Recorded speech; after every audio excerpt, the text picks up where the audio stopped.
नमस्कार, मी वंदना बोलत आहे. वंदना रेसिपीमध्ये आपला सगळ्यांचं स्वागत आहे. मी आज टाकल्याची भाजी तुम्हाला करून दाखवणार आहे. ही रानातली भाजी आहे. तिच्यासाठी लागणारं साहित्य बघा. मी एक कांदा घेतलेला आहे, 4-5 लसणीच्या पकल्या घेतलेल्या आहेत आणि एक ओली मिरची घेतलेली आहे. आणि ह्या भाजीला शिजून घ्यायची आहे. शिजून घेतल्यानंतर तिला मी फोडणी देताना तुम्हाला दाखवेल.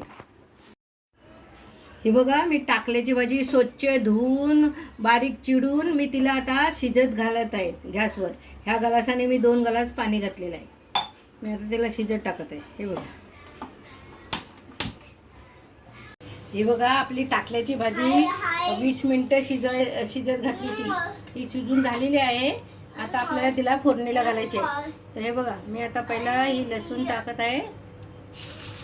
लसूण, कांदा आणि ओली मिरची आणि त्याच्याबरोबर मी हे अर्धी वाटी मूग आणि हरभरे घालणार आहे. आणि हा थोडासा खोबरा 1 चमचा घालत आहे. हे बघा, हे मी त्याच्यामध्ये मूग घालणार आहे. तुम्हाला पाहिजे तर तुम्ही घालू शकता, नाही घातलं तरी चालेल.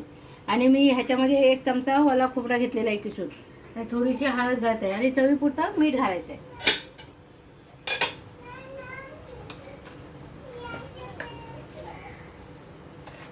हे बघा, एवढं थोडंसं मीठ घातलेलं आहे चवीपुरतं.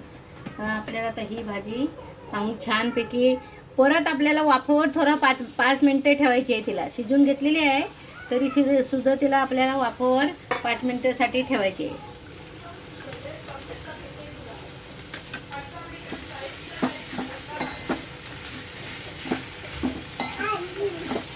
ही बघा, मी हलवून घेतलेली आहे. आता 5 मिनटं आपल्याला फक्त तिला वाफ द्यायची.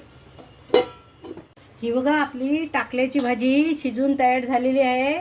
तुम्ही हिला भाकरीबरोबर पण खाऊ शकता आणि चपातीबरोबर पण खाऊ शकता. माझी टाकल्याची भाजी आवडली तर माझ्या रेसिपीला, माझ्या चॅनलला लाईक करा, सबस्क्राईब करा, बेल आयकॉनला क्लिक करा.